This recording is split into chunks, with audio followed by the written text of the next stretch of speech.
नमस्कार दोस्तों, मेरा नाम है आशुतोष गर्ग और ये है माइथो टाइम। आज मैं आपको जिस पौराणिक पात्र की कहानी सुनाने जा रहा हूँ, उसके जीवन में दो बड़ी विचित्र घटनाएं घटी। पहली घटना उसके जन्म से जुड़ी है। सामान्य तौर पर आदमी का जीवन बीतता है, उसके बाद उसकी मृत्यु होती है, लेकिन इसके साथ ऐसा हुआ कि इसकी मृत्यु पहले हुई और फिर इसका जीवन शुरू हुआ। और दूसरी घटना वो इसके जीवन की अंतिम घटना है और उसकी विचित्रता ये है कि उस समय वह जीवित रह सकता था, लेकिन विधि का कुछ ऐसा विधान था कि मारा गया। तो अगर आप इस मज़ेदार कहानी को, इस पौराणिक पात्र के बारे में और जानना चाहते हैं तो वीडियो को अंत तक पूरा देखिए और चैनल को अगर अभी तक सब्सक्राइब नहीं किया तो अभी कर लीजिए और जुड़े रहिए मेरे साथ इस वीडियो के अंत तक। तो शुरू करता हूँ कहानी, सुनिए। महाभारत का युद्ध समाप्त हो चुका था, कौरव हार चुके थे, उनकी पूरी सेना समाप्त हो गई थी, लेकिन द्रोणाचार्य का पुत्र अश्वत्थामा अब तक जीवित था। उसने पांडवों का वंश समाप्त करने के लिए ब्रह्मास्त्र का प्रयोग किया और वो ब्रह्मास्त्र उसने चलाया अभिमन्यु की पत्नी उत्तरा के गर्भ पर। उत्तरा उस समय गर्भवती थी और ब्रह्मास्त्र की चोट से उसके पेट में पल रहा बच्चा मारा गया। लेकिन बाद में श्री कृष्ण ने अपनी योग शक्ति से, अपनी दैवी शक्ति से उस बच्चे को फिर से जीवित कर दिया। जी हाँ, मैं बात कर रहा हूं अभिमन्यु के पुत्र परीक्षित की। और यही वो बालक है जिसके जीवन की दो बड़ी विचित्र घटनाओं का मैंने आपसे शुरू में जिक्र किया। परीक्षित को जीवित कर देने के बाद श्री कृष्ण ने अश्वत्थामा को शाप दिया कि उसके शरीर पर लगे घाव कभी नहीं भरेंगे और वो हजारों वर्षों तक उन घावों को लेकर, अपने सड़े हुए शरीर को लेकर पृथ्वी पर भटकता रहेगा। उसकी कहानी पर मैंने एक किताब लिखी थी, आप यहाँ देख सकते हैं। उस किताब का लिंक भी आपको डिस्क्रिप्शन में मिल जाएगा। परीक्षित जब बड़ा हो गया तो हस्तिनापुर का राजा बना और काफ़ी समय शासन करने के बाद उसकी उम्र ढलने लगी थी। एक दिन वो जंगल में शिकार खेलने के लिए गया। जंगल में शिकार खेलते वक्त वो इतना अंदर चला गया कि रास्ता भटक गया। थका हुआ था, भूखा प्यासा था और चलते चलते उसकी नज़र पड़ी एक कुटिया पर। कुटिया में एक ऋषि बैठे थे। उन ऋषि का नाम था शमीक। तो शमीक ऋषि की कुटिया में प्रवेश करने के बाद परीक्षित ने उनसे कहा कि महाराज, मैं बहुत थका हुआ हूँ और मुझे भूख और प्यास लगी है, अगर आप कुछ मेरे लिए भोजन पानी की व्यवस्था कर दें तो बड़ी कृपा होगी। शमीक मुनि राजा को देखते रहे, लेकिन उन्होंने कुछ कहा नहीं।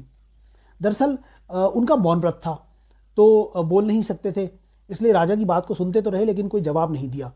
परीक्षित ने 2-3 बार उनसे जब अनुरोध किया, लेकिन सब कुछ देखने सुनने के बाद भी शमीक मुनि ने उसकी बात का कोई जवाब नहीं दिया, ना ही राजा के लिए भोजन पानी की व्यवस्था की। तो परीक्षित को बड़ा गुस्सा आया। उसने ताव में आकर इधर उधर देखा, उसे पास ही एक मरा हुआ सांप दिख गया। तो उसने धनुष की नोक से उस सांप को उठाया और शमीक मुनि के गले में डाल दिया। ये एक तरीके से ऋषि का अपमान था, लेकिन इसके बावजूद चूंकि ऋषि का मौन व्रत था और वो बड़े संयमी और पहुंचे हुए तपस्वी थे, उन्होंने राजा परीक्षित पर क्रोध नहीं किया और झल्लाकर आखिर परीक्षित वहां से चला गया। यह पूरी घटना शमीक मुनि के पुत्र श्रृंगी के एक दोस्त ने देखी। उस दोस्त का नाम था कृष। कृष ने यह सारी बात श्रृंगी को बताई और कहा कि तुम बड़े तपस्वी बनते हो, लेकिन तुम्हारे पिता का वो राजा अपमान करके चला गया, उनके गले में मरा हुआ सांप डाल दिया। अगर वो सोचो सांप जीवित होता तो तुम्हारे पिता को काट लिया होता। श्रृंगी की उम्र तो कम थी, लेकिन वो बड़ा पहुंचा हुआ और सिद्ध तपस्वी था, बड़ी शक्तियां थी उसके पास। तो उसे क्रोध आ गया और उसने क्रोध में कृष से कहा कि मेरे पिता के गले में जो सांप डाला वो तो मरा हुआ था, तो मेरे पिता तो बच गए, लेकिन वो राजा नहीं बचेगा, और जो उसने मेरे पिता के साथ किया है वही उसके साथ भी होगा। मैं उसे शाप देता हूं कि आज से ठीक 7 दिन के बाद तक्षक नाम का एक भयानक और जहरीला सांप राजा परीक्षित को काट लेगा और उसकी मृत्यु हो जाएगी। अब श्रृंगी ने तो राजा परीक्षित को शाप दे दिया। जब शमीक मुनि को इस बात का पता चला तो उन्हें बड़ा दुख हुआ। उन्होंने अपने पुत्र को बुलाया और उसे डांटा भी और समझाया भी कि राजा की इतनी छोटी सी भूल के लिए तुमने इतना बड़ा उसको शाप दे दिया, इतना बड़ा दंड देने की ज़रूरत नहीं थी, थोड़ा संयमी होना चाहिए। लेकिन श्रृंगी ने कहा अब तो शाप दे दिया, वो तो अब होकर रहेगा। तो शमीक मुनि बड़ी दुविधा में पड़ गए, उन्हें समझ नहीं आया कि वो क्या करें और राजा को कैसे बचाएं। तो उन्होंने अपने एक शिष्य को राजा के पास भेजा और कहा कि इस तरह से श्रृंगी ने राजा परीक्षित को शाप दिया है, तो राजा को चाहिए कि वो उनके पास उनके जीवन के शेष अब 7 ही दिन बचे, तो अपने जीवन की रक्षा का कुछ प्रबंध कर लें। किसी को अगर ये पता लगे कि उसकी मृत्यु अगले 7 दिनों में हो जाएगी तो चिंता में पड़ जाना तो बड़ा स्वाभाविक है। तो राजा ने तरह तरह के अपनी सुरक्षा के प्रबंध करने शुरू कर दिए। उसने दुनिया भर के चिकित्सक बुला लिए और यहाँ तक कि सांप का जहर उतारने की दवाइयाँ और औषधियाँ भी उसने जमा करके अपने पास पहले से ही रख ली। परीक्षित ने यह भी सोचा कि अगर सचमुच शाप सच हो गया और सांप ने उसे डस लिया, उसकी मृत्यु हो गई, तो उसे कुछ आत्मज्ञान, ब्रह्म ज्ञान भी प्राप्त कर लेना चाहिए ताकि उसे इस संसार से मुक्ति मिल सके। तो उसने इस काम के लिए वेद व्यास के पुत्र शुकदेव जी को बुलाया और उनसे कहा कि मेरे पास केवल 7 दिन हैं और मैं चाहता हूं कि इस बीच आप मुझे ब्रह्म ज्ञान दीजिए। तो शुकदेव जी ने इसके लिए हामी भर दी और लगातार 7 दिन तक वो राजा परीक्षित को बैठकर ज्ञान देते रहे। जब इधर 7 दिन पूरे होने वाले थे तो उस बीच उधर दूसरी तरफ तक्षक नाग राजा परीक्षित को डसने के लिए चल पड़ा। रास्ते में उसकी मुलाकात एक ब्राह्मण से हुई। उसका नाम था काश्यप। काश्यप ब्राह्मण भी बड़ी तेजी से परीक्षित की महल की ओर दौड़ा जा रहा था। तो तक्षक ने उससे पूछा कि महाराज, आपको क्या जल्दी है, आप कहाँ जा रहे हैं? तो काश्यप ने तक्षक से कहा कि मुझे सांप का जहर उतारने की विद्या आती है और मैंने सुना है कि परीक्षित को कोई सांप डसने वाला है, तो अगर ऐसा हुआ तो मैं राजा का सांप का वो जहर उतार दूंगा और मुझे बहुत सा धन मिलेगा। तो तक्षक ने उस ब्राह्मण से कहा कि महाराज, मैं ही तक्षक हूँ और मैं ही महाराज परीक्षित को डसने के लिए जा रहा हूँ, लेकिन मेरा विष इतना खतरनाक है कि मुझे नहीं लगता कि आप उसका असर समाप्त कर पाएंगे। तो काश्यप मुनि ने कहा कि एक प्रयोग करके देख लेते हैं। ये सामने एक पेड़ है और तुम इस पर जितना भी विष छोड़ सकते हो छोड़ दो और इसे सुखा दो, फिर मेरा कमाल देखना। तो तक्षक ने वो चुनौती स्वीकार कर ली और उसने पेड़ पर अपना ढेर सारा विष उगल दिया। नतीजा ये हुआ कि विष की गर्मी से कुछ ही देर में पेड़ झुलस कर जलकर भस्म हो गया। जब काश्यप ने देखा तो वो हंसने लगा और उसने कहा तक्षक से कि अब तुम मेरा कमाल देखो। और उस ब्राह्मण ने उसी समय उस पेड़ की भस्म एकत्रित की और उस पर कुछ मंत्र पढ़े और कुछ ही देर में उन्होंने देखा कि उस भस्म में से एक अंकुर फूटा, फिर कुछ पत्ते निकले, फिर धीरे धीरे शाखाएं निकलने लगी और देखते ही देखते वो वृक्ष फिर से हरा भरा हो गया। तक्षक ने जब ये अजूबा देखा तो उसे विश्वास नहीं हुआ और वो घबराने लगा। उसे लगा कि अगर इसने ब्राह्मण ने सचमुच अगर राजा परीक्षित का विष उतार दिया तो लोग कहेंगे कि तक्षक के विष में तो बिल्कुल शक्ति ही नहीं है, तो उससे बदनामी होगी। तो उसने ब्राह्मण को भड़काया और कहा कि राजा परीक्षित की तो अब उम्र वैसे भी हो चुकी है, अगर तुम उसे जिंदा कर भी दोगे तो कुछ समय के बाद तो उनकी स्वाभाविक रूप से वैसे भी मृत्यु हो जाएगी, तो क्यों तुम विधि के विधान में बाधा बनते हो और तुम्हें इससे क्या मिलने वाला है? तो ब्राह्मण बोला कि मुझे राजा से कोई लेना देना नहीं है, मैं तो सिर्फ ये चाहता हूँ कि मुझे राजा के जीवित हो जाने के बाद ढेर सारा धन मिल जाए और मेरी गरीबी दूर हो जाए। तो तक्षक ने कहा कि तुम्हें कितना धन चाहिए तुम मुझे बताओ, मैं तुम्हें वो धन वैसे ही दे देता हूँ और तुम यहाँ से लौट जाओ। तो काश्यप उसकी बातों में आ गया और उसने तक्षक से धन की मांग की। तक्षक ने भी धन दे दिया। तक्षक से धन लेकर काश्यप मुनि रास्ते से ही लौट गया और ये जानकर तक्षक को बड़ी खुशी हुई। वो अपना काम करने के लिए वापस राजा परीक्षित के महल की ओर चल पड़ा। इधर परीक्षित ने अपनी सुरक्षा के जो इंतजाम कर रखे थे उनमें से एक ये भी था कि उससे मिलने की किसी को छूट नहीं थी, कोई राजा से मिल नहीं सकता था। तो इसके लिए भी तक्षक ने एक उपाय किया। उसने अपने कुछ 2-3 सर्पों को जो इच्छाधारी थे उनको बुलाया और उन्हें ब्राह्मण का वेश बनाकर राजा के पास भेजा और कहा कि कुछ फल लेकर तुम परीक्षित के पास जाओ और उनसे कहो कि ये आपकी सुरक्षा के लिए अभिमंत्रित फल हैं, आप इन्हें खा लीजिए। और तक्षक स्वयं एक छोटा सा कीड़ा बनकर उस एक फल में घुसकर बैठ गया। तो उसके मित्रों ने जब वो फल राजा परीक्षित के यहाँ पहुँचाए तो राजा ने अपने सलाहकारों से पूछा और फिर उनसे बात करके वो फल उसने ले लिए। ये घटना 7वें दिन की है, जिस दिन के लिए राजा परीक्षित की मृत्यु का शाप श्रृंगी ने दिया हुआ था। तो सूर्यास्त होने को था और 7वां दिन भी समाप्त होने को था। तो राजा परीक्षित निश्चिंत हो गया। उसे लगा कि उसने जो सुरक्षा के अपने इंतजाम किए थे वो सफल हुए और अब उसकी जान बच जाएगी। तो फल खाने में कोई आपत्ति नहीं है। उसने जब फल काटा अंदर से एक छोटा सा कीड़ा निकला, लेकिन राजा उसे देखकर घबराया नहीं क्योंकि उसे विश्वास था कि अब वो सुरक्षित है। और जैसे ही वो कीड़ा बाहर निकला तो उसने अपना विकराल रूप तुरंत धारण कर लिया और वो तक्षक नाग ही था और उसने तुरंत राजा परीक्षित को डस लिया और राजा की मृत्यु हो गई। दोस्तों, इस कहानी से हमें 2-3 बातें बहुत ज़रूरी सीखने को मिलती हैं। एक तो ये कि क्रोध में कोई काम नहीं करना चाहिए। राजा परीक्षित ने क्रोध करके शमीक मुनि के गले में सर्प डाला और उसी का ये सारा परिणाम था। इसी तरह श्रृंगी ने भी क्रोध में आवेश में आकर राजा को शाप दे दिया, वो भी गलती हुई। दूसरी चीज़ ये कि ऐसा कहा जाता है कि विनाश काले विपरीत बुद्धि। जब आदमी के का विनाश का समय आता है तो उसकी बुद्धि भ्रष्ट हो जाती है, और वही राजा परीक्षित के साथ भी हुआ कि उसने अंत समय में वो सावधानी नहीं बरती और उस छोटे से कीड़े को उसने बहुत हल्के में लिया, और वही उसकी मृत्यु का फिर कारण बना। और एक जो आखिरी बात है वो ये कि होनी होकर रहती है, उसे कोई टाल नहीं सकता। शुकदेव ने जो राजा परीक्षित को अंतिम 7 दिनों में ज्ञान दिया वही शुक सागर कहलाता है, जिसे हम भागवत पुराण भी कहते हैं। तो ये शुकदेव जी का द्वारा राजा परीक्षित को उन अंतिम 7 दिनों में दिया हुआ ज्ञान है। दोस्तों, राजा परीक्षित का एक बेटा था, और वो जब बड़ा हुआ और उसे अपने पिता की मृत्यु का और उसके कारण का पता लगा तो उसने तक्षक से और पूरी नाग जाति से अपने पिता की मौत का बदला लेने का मन बनाया। उसके लिए उसने क्या उपाय किया और क्या उसका वो प्रयास सफल हो सका? जी हाँ, इन्हीं सवालों का जवाब लेकर ये वीडियो मैं आपके साथ आज शेयर कर रहा हूं। कहानी सुनिए। राजा परीक्षित का एक बेटा था, उसका नाम था जन्मेजय। जन्मेजय जब बड़ा हो रहा था तो वहीं दूसरी ओर एक और नई कहानी जन्म ले रही थी। एक बड़े पहुंचे हुए ऋषि थे, उनका नाम था जरत्कारु। जरत्कारु ने काफी लंबे समय तक विवाह नहीं किया। एक दिन उनकी मुलाकात अपने पितरों से हुई। पितरों को मुक्ति नहीं मिली थी, और उसका कारण जानने पर जरत्कारु को पितरों ने बताया कि चूंकि तुमने अभी तक विवाह नहीं किया है, संतान उत्पन्न नहीं की है, तो तुम्हारे ऊपर पुत्र उत्पन्न करने का ऋण अभी बाकी है, और जब तक तुम पुत्र उत्पन्न नहीं करोगे तब तक हमें मुक्ति नहीं मिलेगी। ये जानकर जरत्कारु को दुख हुआ और उन्होंने विवाह करने का निश्चय किया। परंतु विवाह करने के लिए जरत्कारु ने एक अजीब सी शर्त रखी। उन्होंने कहा कि मैं अपने नाम वाली ही कन्या से विवाह करूंगा। अब जरत्कारु के लिए जरत्कारु नाम की एक कन्या ढूंढना बड़ा मुश्किल काम था, तो जरत्कारु ने स्वयं ही ये काम शुरू किया, और एक लंबी खोज के बाद वासुकी नाग अपनी बहन को लेकर जरत्कारु के सामने उपस्थित हुए।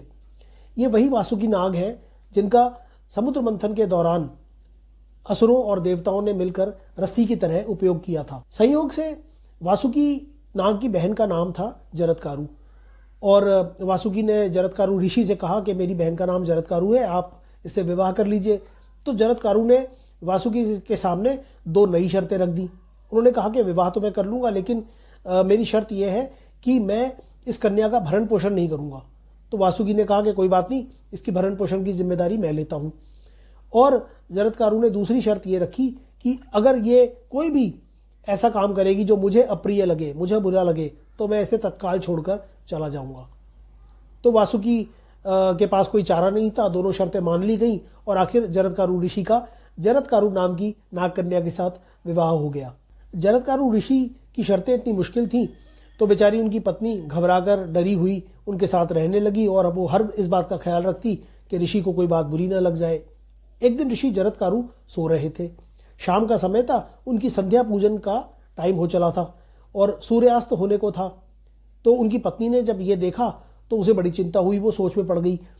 उसने सोचा कि अगर मैं ऋषि को जगाती हूं तो भी बुरा मान जाएंगे, अगर नहीं जगाती हूं तो संध्या पूजन का समय निकल जाएगा तो वैसे नाराज हो जाएंगे। तो वो बहुत सोच विचार करने के बाद उसको लगा कि संध्या पूजन ज्यादा जरूरी है, तो उसने जरत्कारु ऋषि को जगा दिया। नींद टूटी तो जरत्कारु नाराज हो गए और अपनी पत्नी पर बिगड़ने लगे। उन्होंने कहा कि मेरी नींद खराब कर दी। तो पत्नी ने कहा कि सूर्यास्त होने वाला है और आपके संध्या पूजन का समय हो रहा था, मुझे लगा कि अगर निकल जाएगा समय तो आप नाराज हो जाएंगे, इसलिए मैंने आपको जगाया। तो जरत्कारु ऋषि बोले कि तुम इतने समय से मेरे साथ रहती हो, तुम्हें इतना भी नहीं पता कि सूर्य में इतनी शक्ति नहीं है कि जब तक मैं संध्या पूजन न कर लूं वो अस्त हो जाए। तो ये सुनकर उनकी पत्नी को बड़ी हैरानी हुई, लेकिन गलती हो चुकी थी। जरत्कारु बुरा मान गए और उन्होंने कहा कि मुझे तुम्हारी ये बात बिल्कुल अच्छी नहीं लगी और अब मैं तुम्हें छोड़कर हमेशा के लिए जा रहा हूं। अब जब जरत्कारु छोड़कर जाने लगे तो उनकी पत्नी ने कहा कि महाराज, जिस उद्देश्य से आपका मेरा विवाह हुआ था उसके बारे में तो कुछ बताइए। वो बोली कि मैं तो ये भी नहीं जानती कि मैंने गर्भ धारण किया है या नहीं। ये सुनकर जरत्कारु ऋषि ने अपनी पत्नी की ओर देखा और बोले, अयम अस्ति, यानी तुमने गर्भ धारण कर लिया है, तुम्हें गर्भ है। ये कहकर जरत्कारु वहां से चले गए। कुछ समय के बाद जरत्कारु नागकन्या ने एक पुत्र को जन्म दिया और चूंकि जाते वक्त उस बच्चे के पिता ने कहा था अयम अस्ति, इसलिए उसकी मां ने उस बच्चे का नाम रखा आस्तिक। जरत्कारु ऋषि का पुत्र होने के कारण आस्तिक भी बहुत तेजस्वी था और वो एक बहुत पहुंचा हुआ ऋषि हो गया।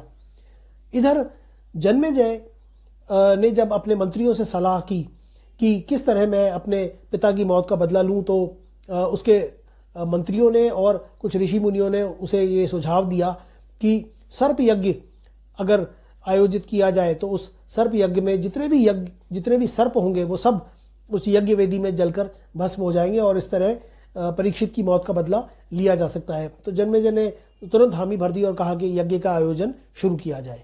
दोस्तों, अब जब यज्ञ की तैयारी होने लगी और मंडप बनने लगा, उसी समय कोई पुराणों के बहुत बड़े जानकार वहां पर पहुंचे और उन्होंने कहा कि जिस समय और स्थान में इस यज्ञ मंडप के निर्माण की प्रक्रिया शुरू हुई है, उसको देखकर ऐसा लगता है कि यज्ञ ये संपन्न नहीं हो सकेगा, इसमें कोई विघ्न जरूर पड़ेगा। तो जन्मेजय ने इस बात की परवाह नहीं की और उसने कहा कि कोई बात नहीं, देखा जाएगा, लेकिन ये यज्ञ तो हमें करना ही है। तो यज्ञ शुरू हुआ और जो ऋषि मुनि उसमें भाग ले रहे थे उन्होंने यज्ञ वेदी में आहुति देनी शुरू की और मंत्र पढ़ने शुरू किए।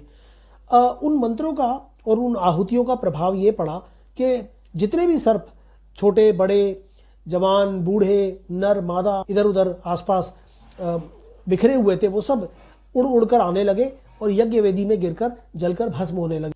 यज्ञ जैसे जैसे तेज होता गया और आहुतियां और मंत्रों का उच्चारण तेज होता गया, वैसे वैसे उसमें जलकर भस्म होने वाले सर्पों की संख्या भी बढ़ती गई। और दोस्तों, आपको ध्यान होगा, मैंने आपको एक कद्रू और विंता की कहानी भी सुनाई थी, उसका भी लिंक नीचे डिस्क्रिप्शन में मिल जाएगा। तो कद्रू ने भी अपने बच्चों को शाप दिया था कि जो मेरी बात नहीं मानेंगे वो आगे चलकर जन्मेजय के यज्ञ में जलकर भस्म हो जाएंगे। तो इसमें वो वाले सर्पपुत्र भी शामिल थे। नागवंश का इस तरह सफाया होता देखकर आस्तिक की मां जरत्कारु ने आस्तिक से कहा कि पुत्र, अगर इसी तरह नाग अगर जल जल कर भस्म होते रहे तो ये पूरा वंश, हमारा पूरा कुल समाप्त हो जाएगा, तो तुम्हें इसे बचाना है, इसकी रक्षा करनी है, तुम जाओ और कोई उपाय करो। आस्तिक तुरंत जन्मेजय के नाग यज्ञ वाले स्थान पर पहुंच गया। आमतौर पर ऐसा होता है कि जब कोई हमारे मन मुताबिक काम नहीं होता तो हमें गुस्सा आता है, हम क्रोध करते हैं, नाराज होते हैं, बुरा भला बोलते हैं। लेकिन आस्तिक ने इसका ठीक उल्टा किया। आस्तिक जब जन्मेजय के यज्ञ स्थल पर पहुंचा तो उसने जन्मेजय की खूब प्रशंसा की, उसके यज्ञ की भरपूर उसने स्तुति की और जन्मेजय से कहा कि आपके जैसा राजा इस पूरी धरती पर दूसरा नहीं है, ऐसा यज्ञ कभी किसी ने नहीं करवाया, आप इतना भव्य और शानदार यज्ञ कर रहे हैं और आपके राज्य में आपकी प्रजा बहुत सुखी है, प्रसन्न है। तो उसने जन्मेजय की और उसके यज्ञ की इतनी प्रशंसा की कि जन्मेजय ने उस बच्चे को, उस बालक को आस्तिक से ये कहा कि मैं बहुत तुम्हारी बातों से बहुत प्रभावित हूं और बहुत प्रसन्न हूं, तुम्हें जो वर चाहिए वो तुम मांग लो। इस मौके पर जन्मेजय को वहां बैठे ऋषियों ने और उसके मंत्रियों ने सावधान किया कि महाराज, हमें ये पहले ही चेतावनी दी जा चुकी है कि इस यज्ञ में विघ्न पड़ सकता है, तो आप अभी ये वरदान वाली बात बीच में मत उठाइए, इस यज्ञ को पूरा हो जाने दीजिए और तक्षक जब तक जलकर भस्म ना हो जाए, हमें इसी तरह की कोई काम बीच में हमें नया शुरू नहीं करना चाहिए। लेकिन जन्मेजय इतना प्रभावित था आस्तिक की बातों से कि उसने उनकी बात को नज़रअंदाज कर दिया, क्योंकि होनी तो होकर ही रहती है। तो आस्तिक को उसने कहा कि तुम जो चाहते हो मांग लो। आस्तिक ने कहा कि मेरी सिर्फ एक ही इच्छा है कि आप इस नाग यज्ञ को बंद करवा दीजिए और अब मैं चाहता हूं कि एक भी नाग इस आहुति में जलकर भस्म ना हो। यह सुनकर जन्मेजय को बहुत आश्चर्य हुआ और वो स्तब्ध रह गया। उसने आस्तिक से कहा कि आपको जितना सोना, चांदी, धन जो चाहिए, पृथ्वी पर कोई ऐसी चीज नहीं जो मैं आपको दे नहीं सकता, आपको जो चाहिए मैं आपको दूंगा, लेकिन इस यज्ञ को पूरा होने दीजिए। लेकिन आस्तिक तो इसी उद्देश्य से आया था, उसने जन्मेजय की बात नहीं मानी और उसने कहा कि आपने मुझे वचन दिया है और अब आपको वो पूरा करना ही होगा, तो मैं चाहता हूं कि ये नाग यज्ञ यहीं रुक जाए। इसी बीच उन्होंने देखा कि तक्षक आसमान पर ऊपर उभर कर आ गया था और वो नीचे गिरने को ही था, लेकिन आस्तिक ने उसे अपनी योग शक्ति से रोक के रखा और वो लगातार जन्मेजय से इसी बात का अनुरोध करता रहा कि इस नाग यज्ञ को तुरंत बंद कर दिया जाए।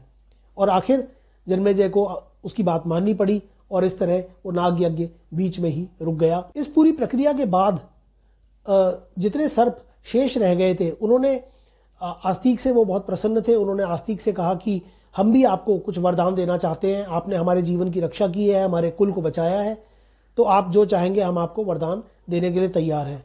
तो आस्तिक ने कहा कि मैं ये चाहता हूं कि जो भी इस आख्यान को, इस प्रकरण को मन से सुने और मन से याद करे, तो उसे कभी भी जीवन में सर्पों का भय ना हो और कोई सांप उसको कभी ना डसे। सांपों ने आस्तिक की ये बात मान ली और 3 मंत्र दिए, जिन्हें आप इस समय स्क्रीन पर देख सकते हैं। उनके अर्थ भी नीचे दिए गए हैं। इन 3 मंत्रों के नाम है असीत, आर्तिमान और सुनीत।